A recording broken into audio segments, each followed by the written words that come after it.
everybody. So I'm starting what's going to essentially be a mini-series inside of side quests called Never Beat.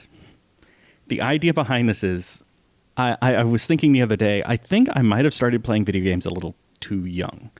Because as a kid, I had an NES, but I had no clue what kind of games I liked. And I certainly didn't tell my parents what kind of games I liked. So they would bring home games, and I would play them. Those were my games. I didn't differentiate. And because of that, I had a pretty large library of NES games with no cohesivity to it whatsoever. And so there were large parts of my NES collection that I never beat. I played repeatedly some of these games, but never got to the end of the game. And now as an adult, I'm looking back and I don't know if it's because the games were difficult or I didn't know how to play them because I didn't read instruction manuals, or maybe the game's just crappy. I don't know. So I thought it would be fun as an adult to revisit these games with my adult gamer skills and see exactly what it took to get to the end of them. But I think these sorts of things work better with a co-host. And so I invited a friend of mine along for the journey. Say hi, Rachel. Hi, Rachel. Rachel has been in a handful of episodes. Some of you may remember her. But Rachel was kind enough to volunteer to go on this magical misery journey with me. Yep, that is 100% accurate. I was really excited to do this, and now I regret deeply agreeing. But here we are. So I created a list of games that either I owned and played and never beat, or that I was just really interested, that I rented multiple times, or that I always played at a friend's house, games that I was very interested in and never beat. And then I let Rachel pick the first two games that we were going to play, and today we're going to talk about the first one, which is Mickey Mousecapades for the NES. Mm-hmm. I did not own this game, but I had a friend who did, and I always wanted to play it and figure out what was going on there. And it's interesting to me because as a kid, anytime I played this game, I could never get past the second stage. So when I sat down and played it as an adult, I could not get past the second stage. I do not think we would be able to do this if it was not for save states. I mean, that is ultimately save states are the only reason I was able to get through this game. I know I did this. I made this choice, and I'm so sad that this was the one I started with. So Mickey Mousecapades, first of all, has a slightly interesting history that I'm going to screw up because in Japan, where it came out first, it was an Alice in Wonderland-based game, and all of the bosses were based in Alice in Wonderland, except for the main character, which was still Mickey and Minnie. Yeah. And then when they brought it over to America, they changed all the bosses so that some of them are from Disney movies. Some of them are unrecognizable as anything Disney-related, but at the end of the game, you still rescue Alice. Yeah, which I don't know if we want to talk about the ending now, but I don't think you rescued her from anything. She was taking a nap. She was fine. Bitch was just taking a nap. Why? What? And the end screen, her sprite is so janky looking. It does not belong in that game at all. It doesn't look like even remotely similar. It's so weird. So anyway, let's go ahead and I guess we can start at level 1. This game is divided into very clear levels. There are 5 of them. Yes. There are 5 stages, and as a kid, I never saw anything past the second stage. Mm-hmm. The first stage really gives you a false sense of security. It does. I will say I got really excited by beating the first stage and not dying, and I was like, yes. I've got this. It's a pretty good level design. I mean, there's multiple layers that you have to go through. I mean, I thought that I had the key that I needed to get out, like, immediately. And it was like, no, that key is for a different door that leads you to a different section where there's another key for you. Oh, also, chandeliers are just going to fall on you now. That's fine. Also, you start out with no weapons or ability to attack anything. Yep. Yeah. You have to find the attack ability. Which you shoot stars? Yep. I guess Mickey is known for that because kind of Sorcerer's Apprentice Mickey. Why not? Sure. So in this game, you control Mickey and you sort of control Minnie, who follows him around. Think the ice climbers from Smash Brothers. That's essentially what it is. You control one, and the other kind of follows your controls, but she's, a couple steps behind. She lags, but it is nice. Both of you get attacks. So when you shoot, you're actually shooting out 2 stars. You're shooting one for Mickey, one for Minnie, which is nice. Yeah, instead of just punishing you for being an only child or whatever the case may be. So that's good, except, she gets stuck on things. If she falls, you die. That's a big part of the second stage. That can't happen in the first stage, but yeah, thank goodness. If Minnie doesn't stick the landing, game over. She can't be damaged by enemies. She's invincible. But if you land on just the edge of a platform, she's going to try and land behind you, and it's going to kill you too when she fails. It's really cool. The first stage is a giant convoluted house. It's a little Metroidvania because you got to backtrack through some areas to get to some new areas. There are hidden objects. Hidden objects are a very big part of this game. They can be anywhere at any time, and you find them when you shoot a star into the air and it hits a random patch of air. Yeah. Then you shoot that random patch of air some more, and a hidden item shows up. Yep, that or the hand. You shoot. You shoot at candlesticks, anything that's on the wall will get you food. Because why wouldn't cake be stored in a candlestick? That's totally fine. Give me that life. I remember even in the first level, freaked myself out because there's like a blinds over a window, and I could see something peeking through, and I was like, oh no, what is that? What's hidden behind there? And then, you shoot it enough and it opens and it's a life. And I was like, oh, it was me. I was the monster hiding in the closet this whole time. Okay. This is not the first time you've had that revelation in your life. That's true. But yeah, it was like, oh, good to know. Great. And I never found another life after that. So there is also a small possibility that when you reveal a hidden object, it will be the hand. Did you encounter the hand? I did not. It doesn't happen. It happened to me once in my entire playthrough. And it can happen in the first stage or the last stage. I'm not sure if it can happen in any of the in-between stages. But you'll have to forgive my dog. My dog is barking in the background occasionally because she can't play with Rachel, and it's very upsetting. It is really upsetting for me, too. So you find, there's a hidden object there. You shoot, and it reveals a hand. And it's like the hand from The Legend of Zelda because it immediately goes down, swoops up, grabs Minnie, and disappears. And now you don't have Minnie. From there on, any hidden object reveals a warp zone to a room where there are 4 Minnie statues. And if you touch the correct one, you get Minnie back. And if you touch the wrong one, you go back to the game without Minnie and have to try again. Each time you enter this warp room, Minnie's location is randomized. So whichever one was just wrong could be the right one the next time. And you've got a 25% chance of finding her each time. I don't know what happens if you beat the level without getting Minnie back. I'm deeply upset by this knowledge, and if it had happened to me, I probably would have rage quit right there. Just be like, okay, you're only gonna get chapter 1 from me. But the first level does give you a false sense of security. It is fairly simple. It's a game. Yeah, go up It's and a down Nintendo ladders, shoot spiders. Brooms will kill you no matter what, so remember that lesson, kids. And then you fight a witch. Yeah, just a witch that looks like it could have been from anything. Yeah, kind of looks like Witch Hazel, but that's, Looney Tunes. I don't know. I went down a whole rabbit hole of like, who are these bosses? And everyone's basically like, we have no clue. This is just what they did when they ported it over. It's like, oh, great. Fantastic. Yeah, they decided to not make it Alice in Wonderland themed, except Alice is still the end objective. Mm-hmm. Sure. That's the only thing. Then you get to stage 2, which is just a straightforward platforming in the ocean. Yep. Because, you go from house, manor, or whatever. Stage 1 is manor. Stage 2 is the beach. Yeah, seaside. Great. That sounds nice. Nothing about it is nice. The birds will poop on you, and you will get hurt. The waves will consume you and take you down to Davy Jones' locker. I could never get past the waves as a kid. I still cannot get past them as an adult. After stage 1, it was save, restore states that got me through this game. Mm-hmm. And I told Rachel when we started this podcast, the idea is to find out why I didn't beat these games as a kid or why I couldn't.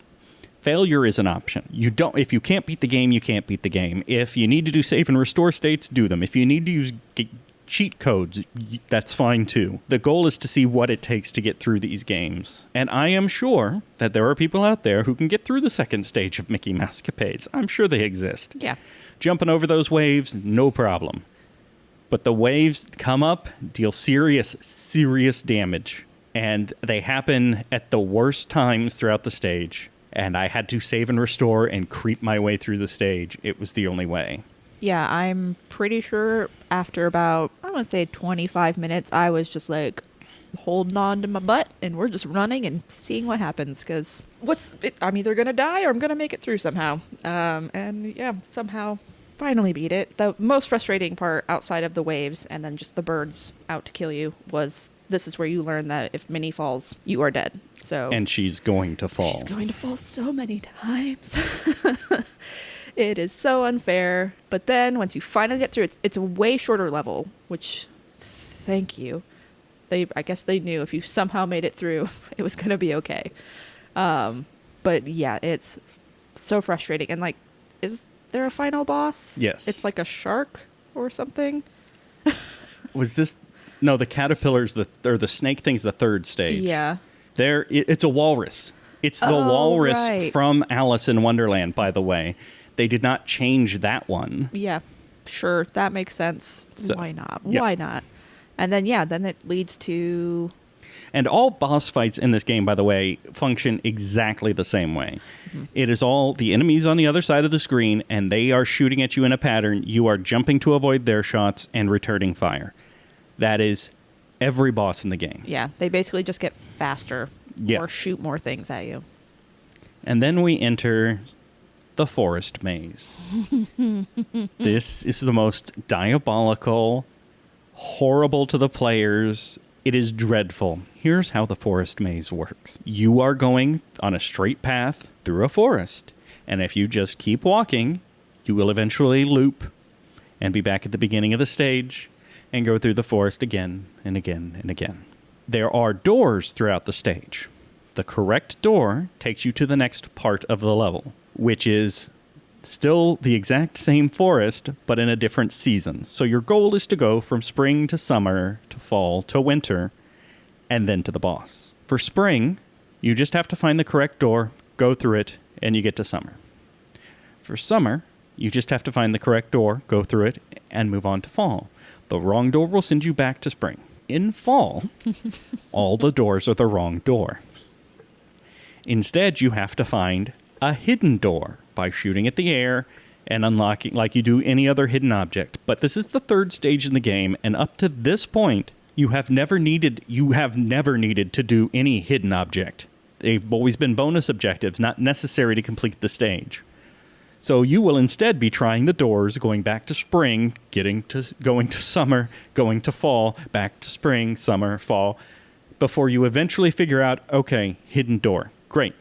You've cracked the mystery of the forest maze. You're now in winter. Oh, don't worry. I didn't figure that out. I got to summer, and then I started looking at a walkthrough guide, and I'm very happy I did, because I think this would have, if I had somehow made it through stage 2 just fine, this is where I would have quit. It's so awful. And the new little monsters that attack you, there's like suicidal pigs. Oh, yeah. There's puffer fish that I think are supposed to be owls, but they look like fish. That really like hone in on you. Yeah, they'll like attack you throughout the whole thing. It's so bad. And there's also holes that you have to jump over, pits that you have to jump over. That many might not make. And then you get to start all over again. Yay! To get through winter, all the visible doors are wrong.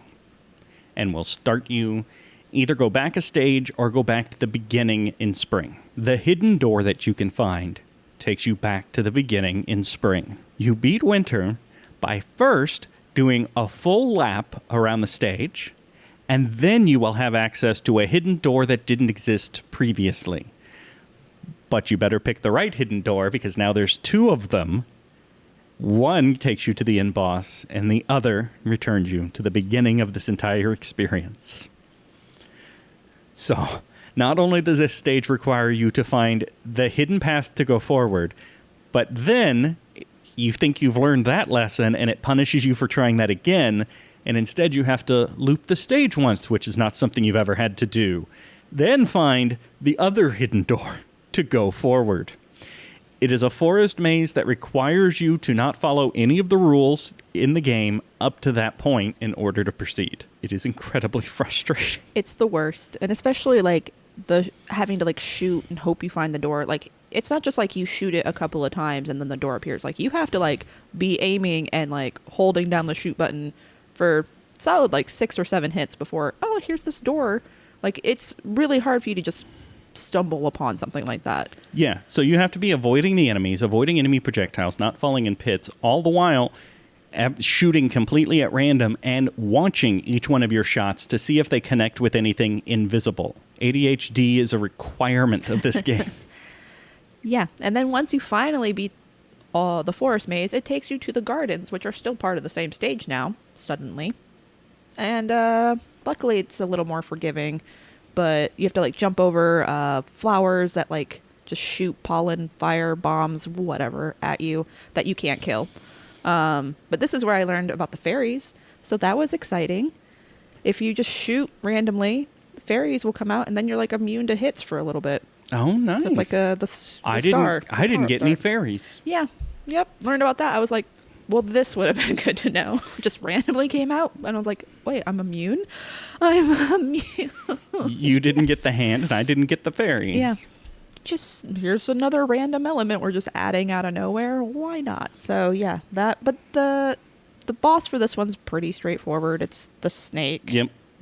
I think in the Alice in Wonderland it's the caterpillar, but here it's the snake. Yeah, which I don't know. They say it's like the snake from the Jungle Book. Just a snake. It's just a snake. Why not? I mean, at least snakes and gardens go together. They tried really hard with these bosses. And then you move on to level 4, the pirate ship. Which, why wasn't the pirate ship after the ocean or the beach? Yeah, or before the beach. Either way. Yeah. Especially since it's the easiest level in the game. Mm-hmm. It has a lot of going up and down ladders. And everything in this level is easily defeatable by letting Minnie fight. You walk up to a ladder, and then you take an extra step beyond the ladder and push up so that Minnie climbs up the ladder instead of you. And then you just have her shoot down all the enemies. Yep. This is how you beat this entire stage, is you just make sure Minnie goes up and down the ladders and not you, including the end boss. Yeah, because if you don't do that, this is where they introduce one-hit kill enemies now. The like shark pirates, one-hit kill. I didn't even know that because Minnie did all my work. Well, I tried to get through it like a fool with Mickey. Silly me. But then when you get to the final boss, who is Pete? Peg Leg Pete. Which, okay, that makes sense for Mickey. In the original, Pete. it was Captain Hook, who's not in Alice in Wonderland. Oh, he's a pirate? I don't know anymore. But yeah, Pete is the worst. Bane of my existence. When I learned that mini trick, I was like, this is so stupid. I feel it's part of the game. I mean, technically. But that's not cheating. That's just using the game as designed. Oh, my God. Yeah, you just send Minnie up the ladder, and then you turn Mickey to face in the same direction as the enemy, so Minnie turns. And then you just hit the fire button. She can't be hurt, and her projectiles attack. This is the easiest stage if you break the game. Yeah, if you utilize your resources.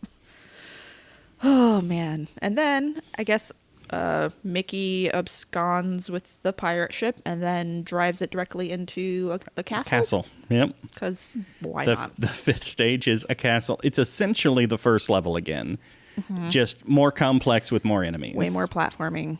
Really frustrating. There's a lot of, all right, go all the way to the end, then all the way back to the beginning, then like halfway to the end and back to the beginning again. Mm-hmm. Very, very frustrating. And then the end boss was Maleficent.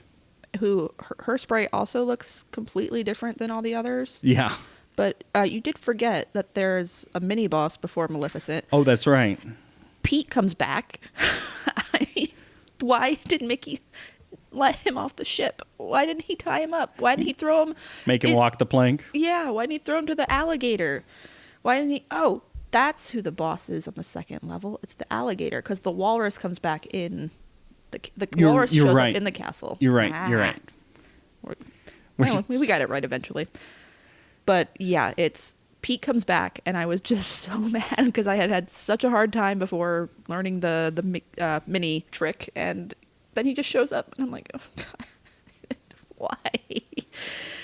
And then yeah, Maleficent is super hard as well. She was ridiculously hard because it was perfectly timed jumps, and just like hitting attack whenever you could, which was rarely, and you are constantly jumping to avoid. Save, restore state's the only way I could beat her. Could you imagine getting all the way through this game on the NES, getting to her, and like, oh no, I died 3 times or whatever, and I have to start the game over again until I can spend another hour to get there to learn her pattern?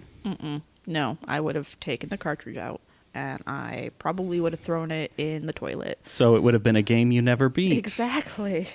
And then, yeah, as we said, once you beat Maleficent, you go outside and you find Alice sleeping. The end. Yeah, and you get a very nice, just end black screen where I swear the end looks like a middle finger. It's just like, haha, how do you feel? Do you feel like you accomplished something by beating this game? And no, I didn't feel accomplished afterwards. I just felt crippling pain in my hands.